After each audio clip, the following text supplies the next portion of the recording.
परंतु उसको शत्रु पक्ष से हानि होती है, स्वास्थ्य दृष्टिकोण से दिक्कतें आती हैं, पैसा अधिक खर्च होता है, अत्यंत संघर्ष एवं कठिनाइयों के पश्चात सफलता मिलती है। इस तरीके का जो ग्रह गोचर है। नमस्कार।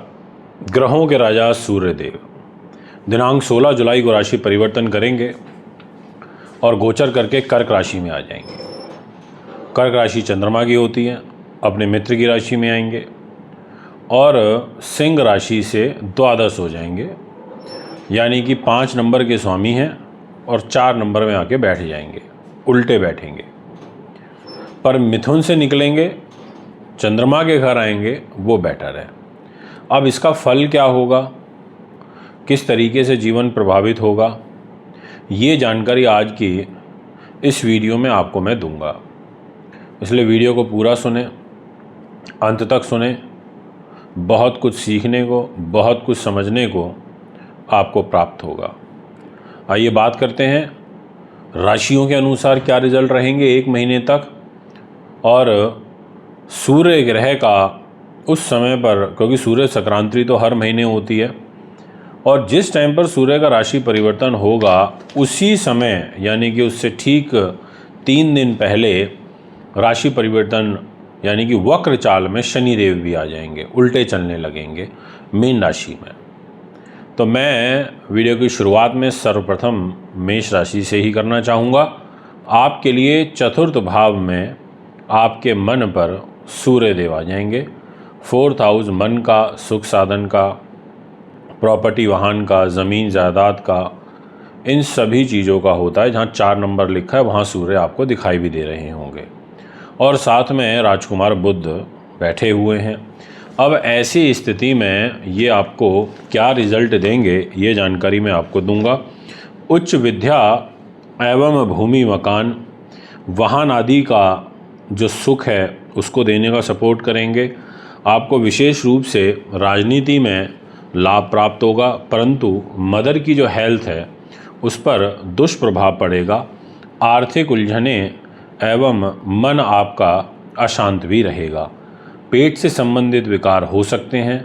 संतान की तरफ से कुछ आपको तकलीफ हो सकती है।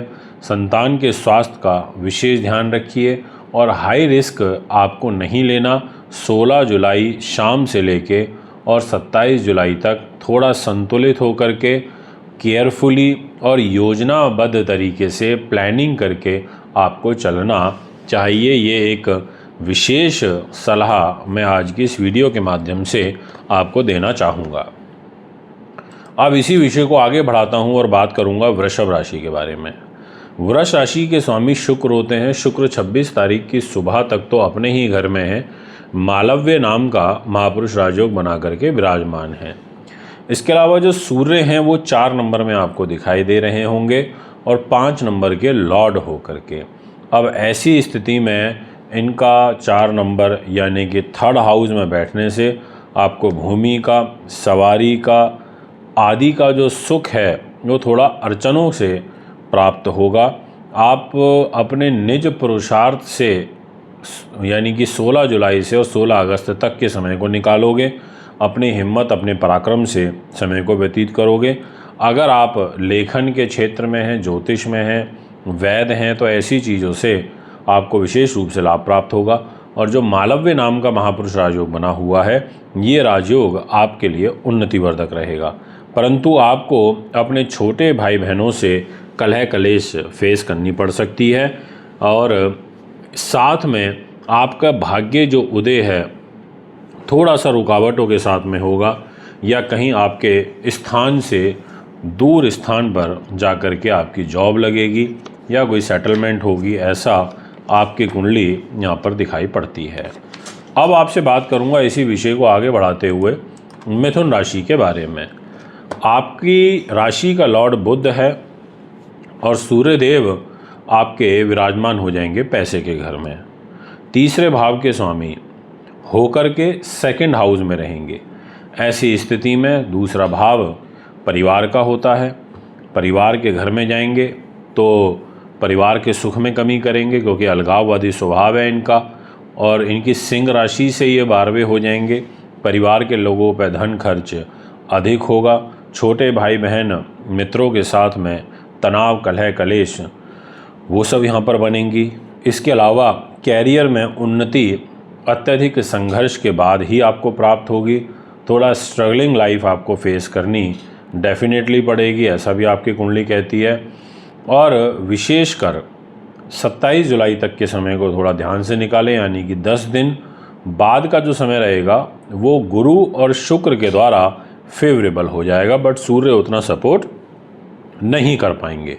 अगर मैं बात करूं विषय को आगे बढ़ाते हुए तो मैं कर्क राशि के बारे में बात करना ज़रूर चाहूँगा।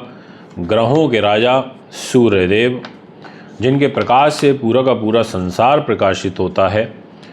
सूर्य जो एक नया उत्साह, एक नई उम्मीद, एक नई किरण हमारे जीवन में लेकर के आते हैं। और सूर्य अभी कर्क में चले जाएंगे 16 तारीख की शाम 5:30 बजे और 1 महीने रहेंगे। फिर उसके बाद ये कर्क से निकलेंगे तो सिंह में आएंगे। सिंह इनकी खुद की राशि है, तो 15-16 अगस्त के बाद का जो समय होगा वो तो वाकई बहुत बेहतरीन होगा।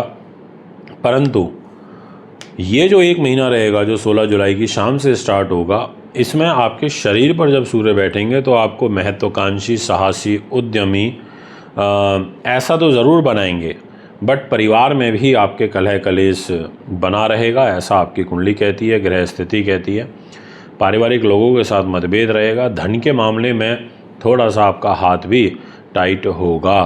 आपके व्यय अधिक होंगे, अधिक धन खर्ची होगी, ऐसा आपकी कुंडली ग्रहों के अनुरूप फल देती हुई नज़र आ रही है। बात करना चाहूँगा इसी विषय को आगे बढ़ाते हुए सिंह राशि के बारे में। आपकी राशि के जो स्वामी ग्रह होते हैं वो स्वयं सूर्य हैं, पर वो द्वादश स्थान यानी कि 12वें स्थान में गोचर करेंगे। आपके सामने जो ये डिस्प्ले में कुंडली लगी हुई है, अगर आप इसमें देखेंगे तो 5 नंबर जो लिखा है वो आपकी राशि है। 5 नंबर का लॉर्ड सूर्य 4 नंबर में जाकर के बैठ गया, यानी कि 12वें स्थान में, 12th हाउस में। अब कोई भी ग्रह अपनी राशि से 12वें होता है तो डेफिनेटली उसके फल में कमी आती ही आती है, बट क्योंकि गुरु शुक्र आपको काफ़ी संभालने का भी काम करेंगे। अब यहाँ पर सूर्य 12वें भाव में होता है तो व्यक्ति जो होता है वो बुद्धिमान तो होता है, परंतु उसको शत्रु पक्ष से हानि होती है, स्वास्थ्य दृष्टिकोण से दिक्कतें आती हैं, पैसा अधिक खर्च होता है, अत्यंत संघर्ष एवं कठिनाइयों के पश्चात सफलता मिलती है। इस तरीके का जो ग्रह गोचर है वो यहाँ पर निर्मित होता है। इसमें किसी प्रकार का किंतु परंतु और दो मत नहीं है, ये मैं आपको एकदम क्लियरली बोल देना चाहता हूँ। अब मैं इसी विषय को आगे बढ़ाऊँगा और आपसे बात करना चाहूँगा कि जो सूर्य देव हैं वो कन्या राशि वालों के लिए किस प्रकार का रिजल्ट यहाँ पर प्रदान करेंगे। पर उससे पहले मैं आपको ये अपडेट देना चाहूँगा कि सावन का महीना शुरू हो चुका है। इस महीने में रुद्राभिषेक कराने से बहुत ही अच्छे लाभ प्राप्त होते हैं। आर्थिक उन्नति के लिए, सामाजिक उन्नति के लिए, मानसिक उन्नति के लिए, शारीरिक उन्नति के लिए, स्वास्थ्य लाभ के लिए, कलह कलेश से मुक्ति के लिए, पारिवारिक सुख शांति के लिए काफ़ी अच्छा रहता है अभिषेक कराना। अगर आपके कुंडली में ग्रहों के रूप में कोई दोष बना हुआ है तो आप उसकी शांति हेतु ज़रूर पूजा पाठ कराएं ताकि ग्रहों का शुभ फल आपको प्राप्त हो सके।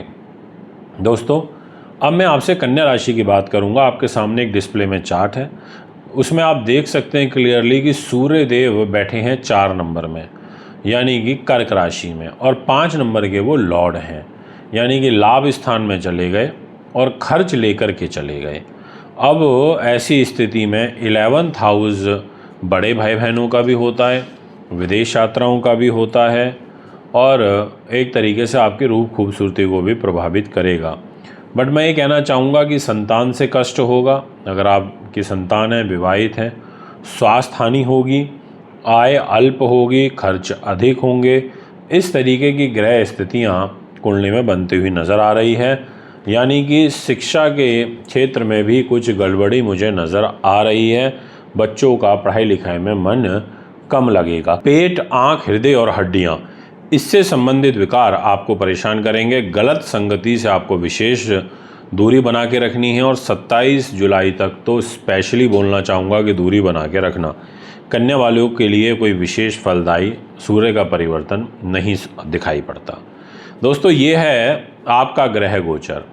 यदि आप भी अपनी कुंडली बनवाना चाहते हैं, दिखाना चाहते हैं, पूजा पाठ रत्न रुद्राक्ष लेना चाहते हैं, तो आप मुझे संपर्क कर सकते हैं। एक बार पुनः आगामी कार्यक्रम में आपके बीच में उपस्थित होऊंगा। अभी आपसे इजाजत चाहूंगा। नमस्कार। सावन का महीना शुरू होने वाला है। आज बुक करें अपना रुद्राभिषेक और करें भगवान शिव को प्रसन्न। जल्दी करिए, लिमिटेड स्लॉट बचे हैं।